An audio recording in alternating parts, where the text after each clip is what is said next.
আসসালামু আলাইকুম রহমতুল্লাহি বারাকাতুহ। সবাই কেমন আছেন? আশা করি সবাই ভালো আছেন। সবার সুস্থতা কামনা করি। আল্লাহ রাব্বুল আলামিন সবাইকে সুস্থ রাখুন।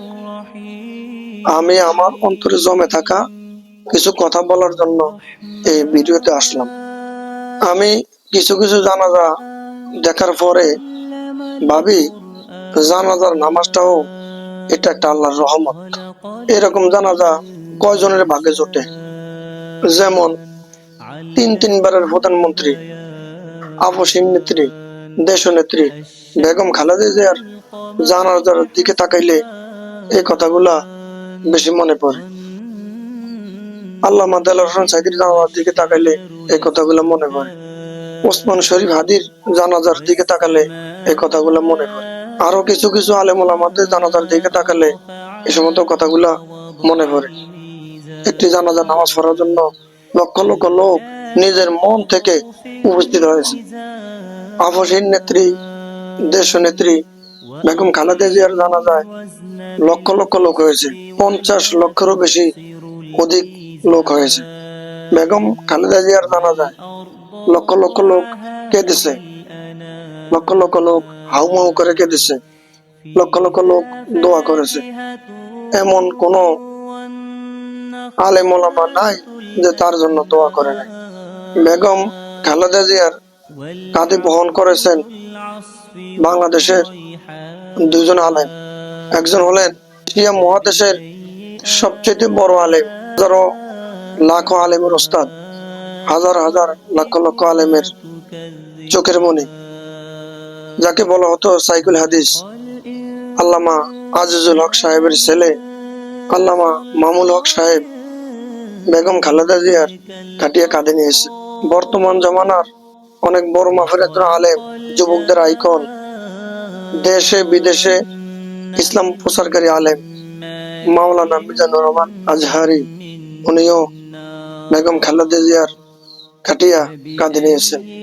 কজন মানুষের লাশের খাটিয়া আলেমদের কাঁধে সরে কবরে যাইতে পারে, এটাও আল্লাহ রাব্বুল আলামিনের বিশেষ দয়া, বিশেষ মেহেরবানি, অনেক বড় ধরনের রহমত।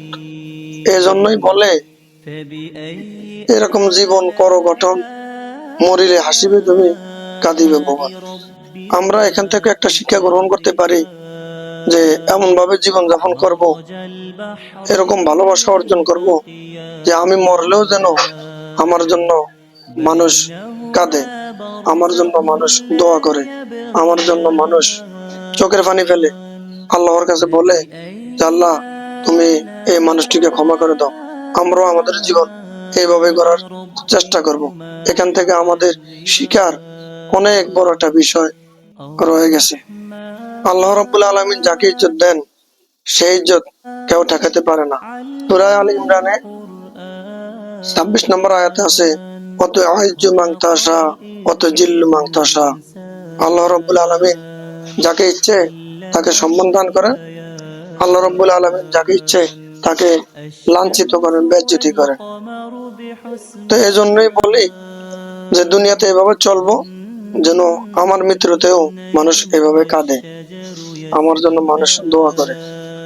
আর উপরস্থ যারা আছেন, যারা বেগম খালেদা জিয়ার আত্মীয় স্বজন আছেন, তার সুযোগ্য সন্তান জনাব তারেক রহমান সাহেব আছেন, এরকম একজন নেত্রীর কবরের পাশে যেন কেউ কোনো গুনাহ করার সুযোগ না পায়, এই জন্য আপনারা সেই দিকে লক্ষ্য করবেন। তার কবরস্থানের আশপাশে পার্কের সিস্টেমে কোনো জায়গা রাখার দরকার নাই। অনেক এমপি মন্ত্রী, অনেক বড় বড় রাজা বাদশাহ কবরের আশেপাশে পার্কের মতো জায়গা আছে, যুবক যুবতী সেখানে গিয়ে আড্ডা দেয়, গুনাহের কাজ করে। সবার কাছে আমার একটা অনুরোধ, খালেদা জিয়ার, দেশনেত্রী বেগম খালেদা জিয়ার কবরের পাশে যেন সেখানে গিয়ে কেউ গুনাহের কোনো কাজ না করতে পারে। তার জন্য যে পরিমাণ আলেমেরা দোয়া করছে, হাফেজেরা দোয়া করছে, তার জন্য দেশের মানুষ কেঁদেছে, চোখের পানি ফেলেছে। আমার মনে হয় আল্লাহ রাব্বুল আলামিন তাকে ক্ষমা করে দিতে পারেন, তাকে মাফ করে দিতে পারেন। সর্বশেষ আল্লাহ রাব্বুল আলামিনের কাছে দোয়া করি, হে আল্লাহ, তুমি দেশনেত্রী আপসীন নেত্রী বেগম খালেদা জিয়ার কবরকে জান্নাতের বাগিচা বানিয়ে দাও, তাকে কবরের শান্তি দান করো, তাকে জান্নাতের উচ্চ মাকাম দান করো। আসসালামু আলাইকুম ওয়া রাহমাতুল্লাহি ওয়া বারাকাতুহু।